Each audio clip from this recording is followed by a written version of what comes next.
Ketika bangsa Israel tiba di tanah Kanaan di mana Tuhan telah menjanjikan mereka, mereka melihat sebuah kota yang kokoh yaitu Yeriko. Orang Israel membawa tabut perjanjian keliling kota selama 7 hari dan berteriak, maka runtuhlah tembok kota itu. Orang Israel merebut kota Yeriko. Apa? Senjata mematikan seperti apa ini? Tak disangka memiliki kekuatan yang dahsyat. Steven Spielberg menggunakan petunjuk ini membuat film Raiders of the Lost Ark dalam kisah Indiana Jones dan Nazi yang merebut tabut perjanjian.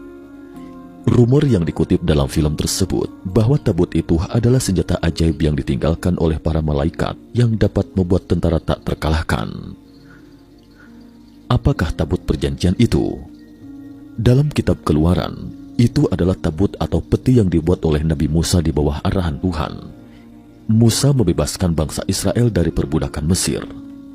Dalam perjalanan, Tuhan memanggilnya dan menerima wahyu berupa 10 perintah Tuhan di Gunung Sinai, yaitu 10 perintah moral kepada bangsa Israel yang diukir di atas loh batu.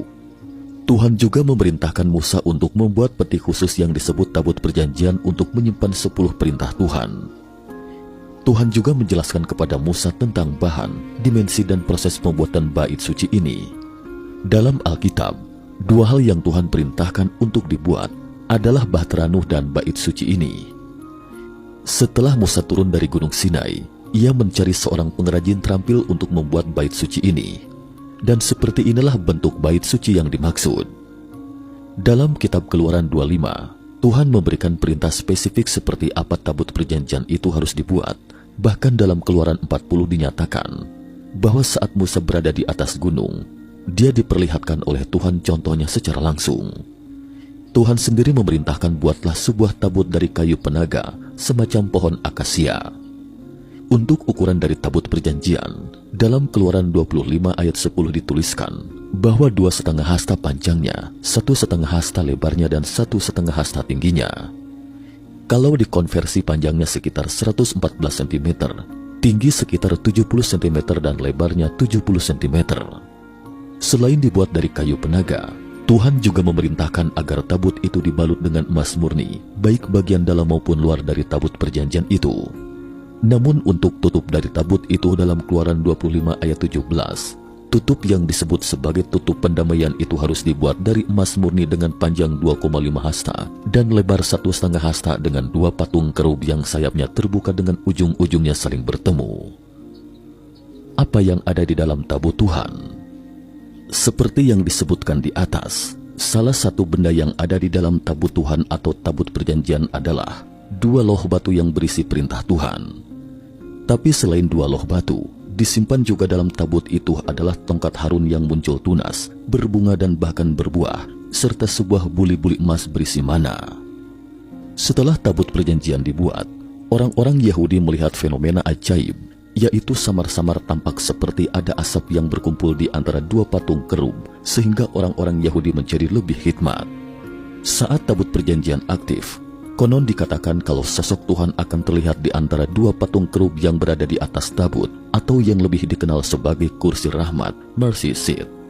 Dalam Alkitab, dikatakan kalau penampakan Tuhan sering digambarkan sebagai api, asap atau cahaya terang. Jika teman-teman membaca kisah-kisah bangsa Israel selanjutnya, bisa ditemukan bahwa saat bangsa Israel membawa tabut Tuhan ini dalam peperangan, maka mereka selalu mengalami kemenangan dan banyak mukjizat terjadi, seperti sungai Yordan yang terbelah atau tembok Yeriko yang runtuh.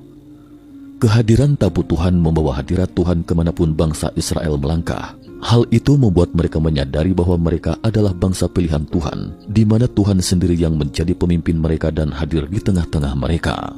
Sepanjang jalan mereka mengandalkan kekuatan bait suci untuk menaklukkan ras lain yang tak terhitung jumlahnya. Pada abad ke-11 sebelum Masehi, atau sekitar 3000 tahun yang lalu, bangsa Israel telah menguasai sebagian besar tanah yang dijanjikan. Saat itu mereka merasa tidak perlu lagi mengandalkan senjata gaib itu. Kekuatan kita sendiri sudah lebih dari cukup, begitu kira-kira dalam bayangan mereka. Tapi jelas kepercayaan diri mereka itu masih terlalu dini. Selama pertempuran dengan orang Filistin di selatan kota Kanaan, mereka meninggalkan tabut perjanjian di kota kudus kuno Silo dan tidak membawanya keluar. Akibatnya mereka babak belur digempur orang Filistin. Ketika mereka kembali untuk mengambil bait suci, sayangnya sudah terlambat. Orang Filistin telah menyerbu kemah orang Israel dan mengambil bait suci. Orang Filistin dengan gembira membawa pergi senjata gaib ini dan kembali ke base camp mereka, kota Gad. Tetapi pusaka ini tidak membawa keberuntungan bagi mereka. Sebaliknya justru seluruh kota mengalami bencana bertubi-tubi.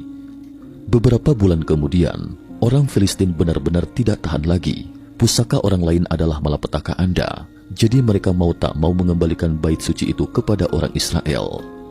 Sampai pada masa kerajaan Raja Salomo, raja yang dikenal akan kebijaksanaan dan kekayaan ini kemudian memutuskan membangun istana di Yerusalem untuk menyimpan tabut perjanjian. Hanya tetua tertinggi Yudaisme yang dapat mengunjungi tempat ini setahun sekali. Di bawah sistem kerahasiaan dan keamanan tingkat tertinggi inilah, tiba-tiba pada suatu hari antara abad ke-10 sebelum Masehi dan abad ke-16 sebelum Masehi, semua catatan dalam tabut perjanjian tiba-tiba raib entah kemana. Ketika tentara Babilonia sibuk mencari tabut perjanjian setelah menyerbu Yerusalem pada 586 sebelum Masehi, mereka hanya menemukan suasana hening di dalam istana. Senjata gaib bangsa Israel yang paling kuat telah raib tanpa jejak. Di mana tabut perjanjian atau bait suci itu? Dan ini pun menjadi misteri berabad-abad.